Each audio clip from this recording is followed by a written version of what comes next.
Set in 1969, Beyond the Sea introduces us to David Ross, a seemingly perfect embodiment of the American dream. He possesses everything society of that era deemed desirable: a loving family, wealth, stunning looks, and a prestigious job. However, there's a catch. David, along with his colleague Cliff Stanfield, is a robotic replica, sharing consciousness with their human counterparts stationed in space. But that's not the real twist of this episode. The true revelation lies in the sobering reminder that a man with a bruised ego can be the most dangerous threat to women and children. At first glance, Beyond the Sea disguises its true focus on male violence.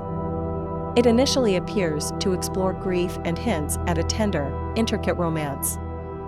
Yet, as the episode progresses, it becomes abundantly clear that this is a story about men who view women and children as possessions. The sci-fi setting serves as a backdrop for a domestic tale, where women and kids are treated as mere property, subjected to the whims of their husbands.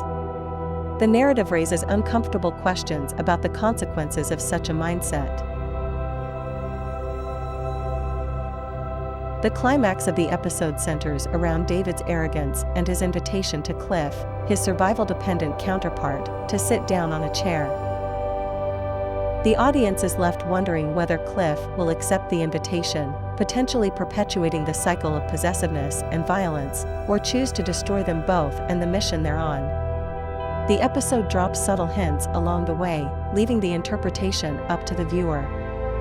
From the start, we are drawn into David's self-image as a hero, a modern-day embodiment of greatness.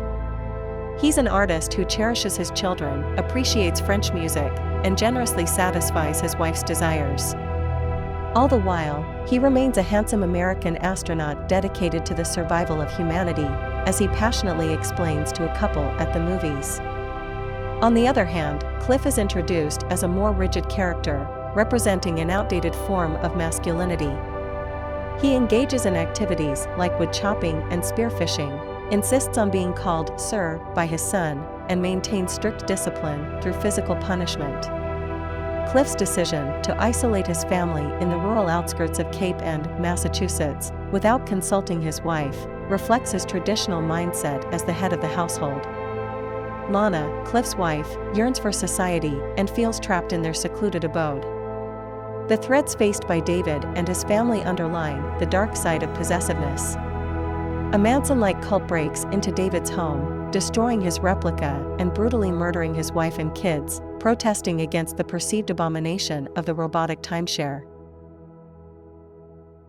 Lana suggests that Cliff allow David to use his link to find solace from his grief in order to ensure David doesn't harm himself, emphasizing the mutual interest in helping him cope. Thus begins a delicate narrative about a neglected wife finding solace in the attention of another man, albeit in the form of her husband's robotic replica.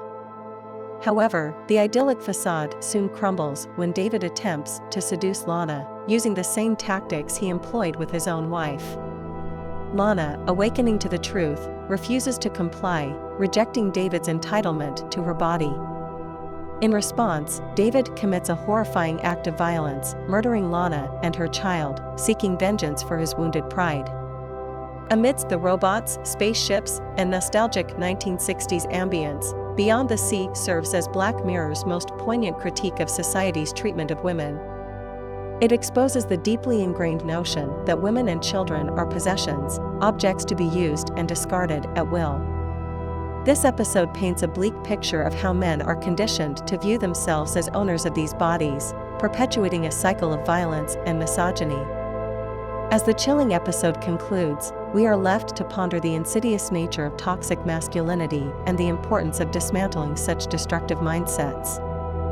Let us remember that the episode's portrayal reflects the past, highlighting the progress we've made since the 1960s. However, it also serves as a stark reminder of the dangers of toxic masculinity that still persist in our society.